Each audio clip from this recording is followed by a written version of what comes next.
Hi everyone! In this tutorial I'm going to show you how to draw a swan in graphite. Now the first thing that I like to do with any portrait is draw the eye first, and I want to be making sure that I've got the size and the shape of that right. Now of course this bird has a very small eye in relation to other animals, so I want to be making sure that I'm not exaggerating that and making it too large. So I'm going to be working on this in small sections so that I don't become overwhelmed. There is a lot of elements here that I want to be making sure I get right with the various techniques that are going to be required. So when I worked on the beak here, you can see that I'm building up my pencil layers gradually. So I don't start with my darkest pencils, but I'm not working with my highlights either. I'm sort of mapping in from light to dark so that I can really focus on capturing that shine. If I need to have a really bright highlight on any areas that are shiny, so if you're drawing a metal tag on a dog collar for example, then you want to either allow the white of the paper to show, or you want to come back in with your erasers and lift that graphite off that paper. Now what's really important is when using erasers, and we're going to show a lot of that throughout this video, is that the graphite has to be applied in the right way to start with. If the graphite is applied either too heavy-handed or the wrong layering process is used, then the erasers are going to have a much harder job lifting that graphite off the paper. So if you are using erasers, I'm going to be using the Tombow Mono Eraser a lot here. It looks like that white pencil, but that's actually the eraser that I'm using. And quite often I get a lot of questions about why does that eraser not lift the graphite and why can it not create those fine lines. But quite often it's because the graphite's been applied in the wrong way. You'll see here throughout this video that Tombow Mono Eraser removes the graphite beautifully here because I've made sure to use the right layering process with the pencils. Now as I continue to use the pencils here, I'm really focusing on those very subtle lights and darks. So you can see I'm building up the patterns, the way that those feathers are ruffled, where the swan's got the neck positioned slightly back. So I really want to exaggerate that in order to get the curve of the neck right. Now see, this is very unique to these birds. Any bird that's got a longer neck like this, you're going to have more of that grouping of the feathers, the way that they're clustered together. So I really want to be paying attention to that. Now quite often feathers will clump together and cluster together anyway, so you don't really have one individual feather that will stick out. There will be more of that grouping. So I want to be really focusing on that regardless of the bird that I'm drawing.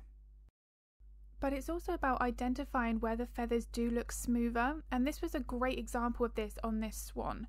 So the chest area, the body area, this is where the feathers did have not a shiny appearance, but they didn't have that ruffled up look. Everything definitely was far more smoother. So I wanted to really focus on my base layers as always. Now I've got lots of videos here on YouTube, and every single one of them I'm using graphite powder for my graphite drawings. I really like using that for my base layer because it helps for me to map in my main lights and darks first. And this is perfect, especially when you are working on something that is a smoother texture. So once I've hinted at my lights and my darks here, I'm now coming back in with my pencils and adding in those very subtle lights and darks on top.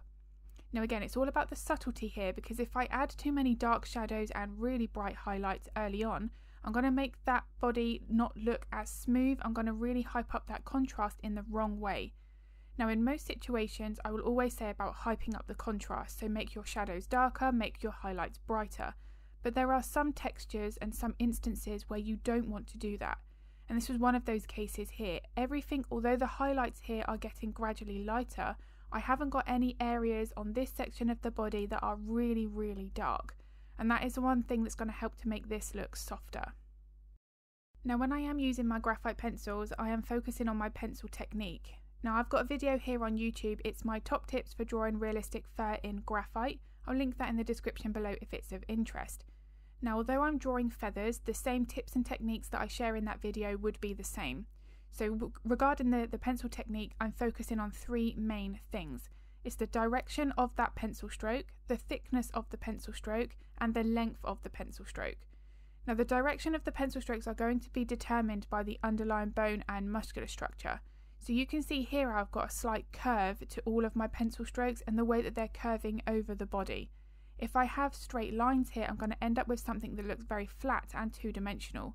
So the feathers, just like fur, they move and follow the underlying bone and muscular structure. So it's very important to make sure that you study any change of direction in that reference photo. Now the length of the pencil strokes is of course going to determine how long those feathers are in that area. So when we work on the wing, the feathers there are much larger and far longer, so we need to be making sure that we're lengthening our pencil strokes. But for the feathers on the body, because they are significantly shorter and they have that softer appearance, I want to keep my pencil strokes shorter.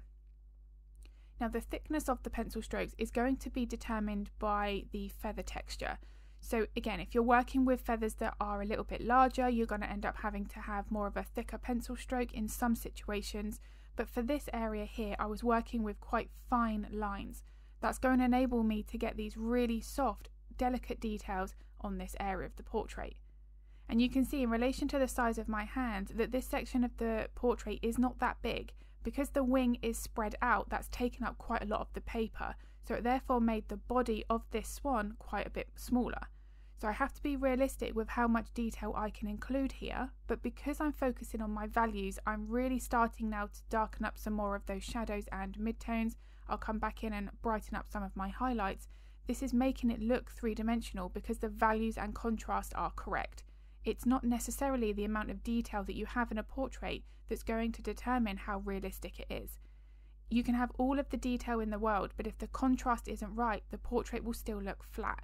So this is why I always focus on the values and the contrast with any drawing, regardless of the medium that I'm working in. Now I mentioned at the beginning of this video how I like to work on small sections. Now this is definitely the case when I'm working on something that's more challenging. I knew that the wing of this swan was going to be quite complex because of how the feathers were overlapping, the shapes of those feathers, just because the wing, it covered so much of that paper. So what I wanted to do here is break this up into even smaller segments. I took one tiny section of the wing at a time and I got that about 80% complete before I moved on to the next. Now what this enabled me to do is look at that reference photo, back at my drawing and think to myself, do you know what, that looks like that photo. I can easily, if I wanted to, leave it at that stage and come back to it. But if I was to work in whole individual layers, so I do my base layer, then my next layer and my next layer for the entire subject, I personally have a tendency to rush through those layers, and missing out some of those layers can have a massive effect to what that portrait looks like when finished. So if you do feel like you're looking at your reference photo and you're hesitating, you're not quite sure where you should be working, then that's an indication that you're working on too much of a larger area. And again, if you do feel that your portrait is lacking depth, then it's usually the contrast that's the issue. So you want to go in and darken your shadows and brighten your highlights. But I do find that when working on whole individual layers at a time, rather than small sections, we do have a tendency to skip past those layers. So that could be something that is occurring. Working in smaller sections I find is just far more manageable and I work more efficiently and effectively. Now as I started to work on the wing, this is where I was using a few more of my darker pencils to get that contrast in place. Now for the most part of this, apart from the beak area, the swan feathers were quite light. So any areas where the shadows were darker, I really wanted to make sure that I captured that. This is what's going to make that look more three-dimensional. Now before I could map in those darker shadows, I first had to put in that base layer of the wing. So here I'm using a paper blending stump to apply my graphite powder and hint at those main sets of feathers. Now I'm going to be using my paper blending stump here just as much as the pencils because this wing had a very slight out of focus look to it. There was still lots of detail here, but it did look a little bit softer. So I wanted to make sure that I not only simplified that process, but I captured that softness early on. If I was to use my pencils here, I could of course soften my pencil layers, but it's easier to do this with something like a paper blending stump first. If I can capture that softness far quicker, but still get the end result, then that's always going to be my preference. I wouldn't ever use a technique just to simply speed up that process if it meant that the end result would be lacking, but because here I felt that it was going to give me the same effect, but quicker, it's something that I'm more than happy to do. And as you can see here, it actually comes together quite quickly.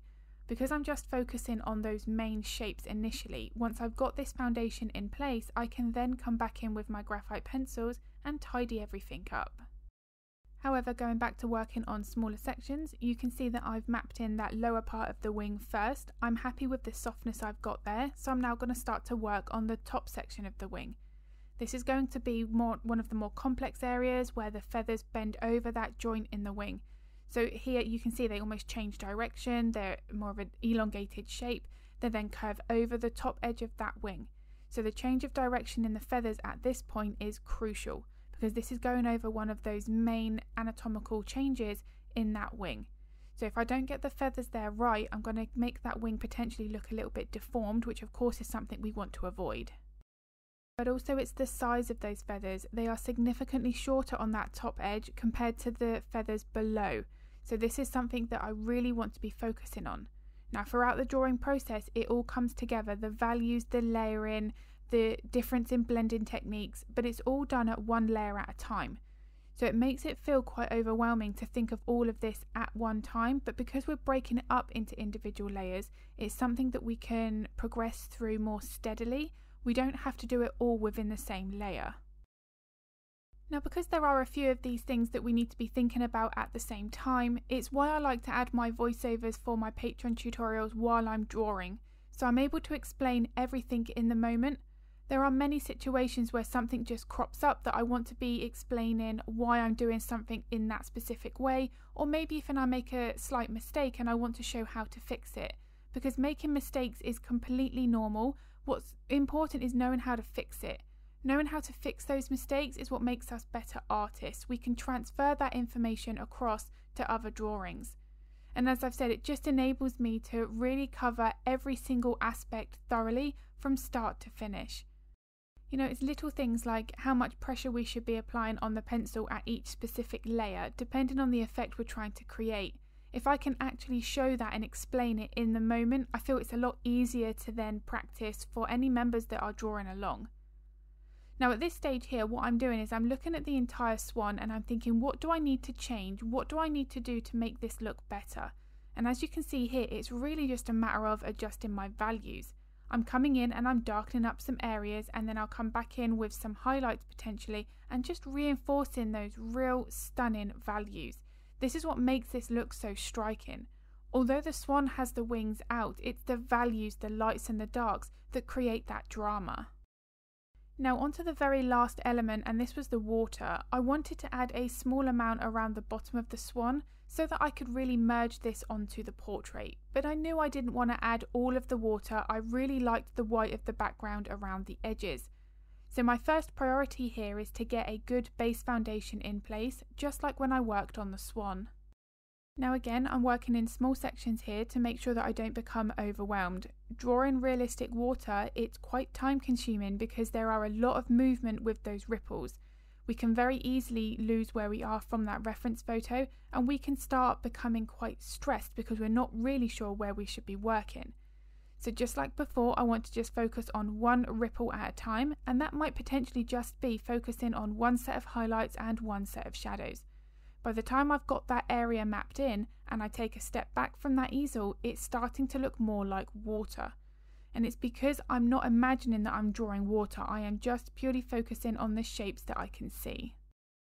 Now in order to make something look reflective, you really want to focus on high contrast. So bright highlights, dark shadows. If we don't have those two correct, then that is going to look very flat. Exactly what I've mentioned earlier about metal and how we want to make that look shiny. Having the bright highlights there and those dark shadows is what's going to add that depth.